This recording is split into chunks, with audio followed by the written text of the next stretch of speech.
What if one dashboard could control an entire virtual data center? That's exactly what vCenter Server does. Instead of managing ESXi hosts individually, vCenter provides centralized control for virtual machines, hosts, automation, and scalability. Think of it like an airport control tower. It doesn't fly the planes, but it coordinates everything safely and efficiently.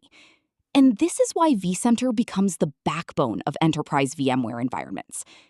Now, let's understand what vCenter Server actually is. Most beginners think VMware is only ESXi, but the real intelligence comes from vCenter.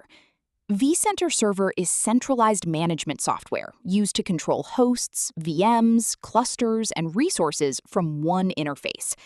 Modern deployments use the VCSA appliance, which comes pre-built with the operating system, database, and services. Think of vCenter like an IT operations manager, coordinating multiple teams and systems together. So why do enterprises actually need vCenter? Managing ESXi hosts individually becomes a nightmare once environments start growing.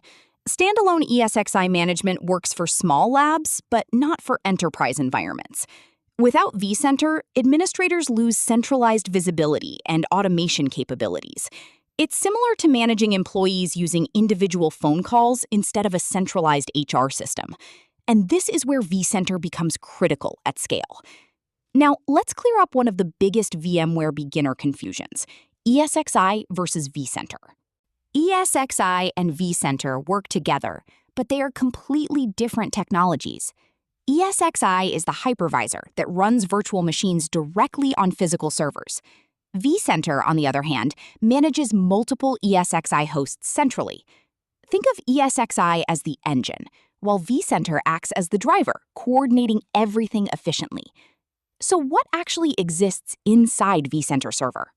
Modern vCenter deployments are much simpler than most beginners expect.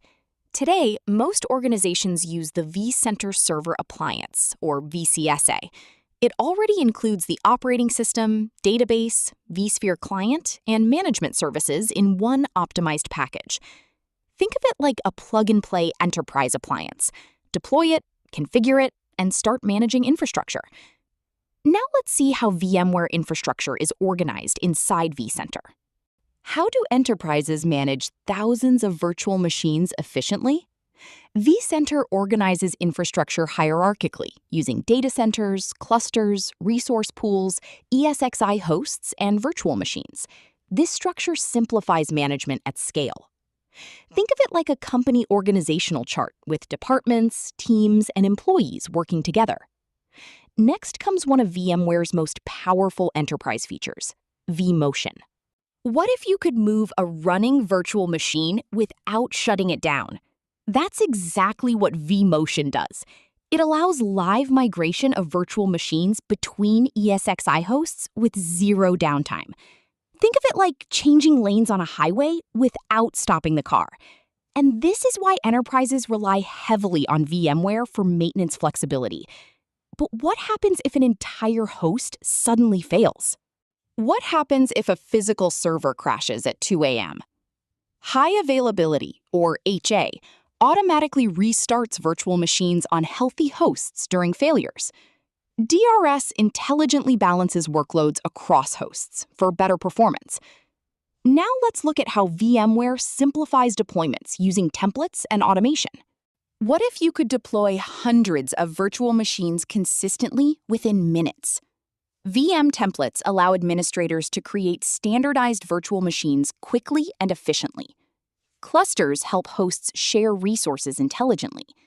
Think of templates like blueprints used to build identical houses rapidly and consistently. Now let's see why enterprises treat vCenter like a mission control center. This is where VMware becomes much more than just virtualization. vCenter acts as the centralized command center for enterprise infrastructure. It helps organizations manage compliance, monitoring, automation, backups, and integrations from one platform. Think of it like a mission control center coordinating complex enterprise operations. Now let's explore real-world use cases administrators handle daily. These are the real-world tasks VMware administrators deal with every single day. vCenter is commonly used for maintenance, monitoring, optimization, and disaster recovery coordination. It allows infrastructure operations to continue smoothly with minimal downtime. Think of it like a city traffic management system, controlling daily traffic flow and emergency situations. Now let's avoid some common beginner mistakes. Small VMware mistakes today can become major production issues later. One common beginner mistake is ignoring backups and monitoring. Poor naming conventions and weak access control can also create operational challenges. Think of it like ignoring warning lights on a car dashboard until something breaks. Finally, let's simplify vCenter licensing. Not all VMware environments unlock the same enterprise features. vCenter licensing depends on vSphere editions and feature tiers.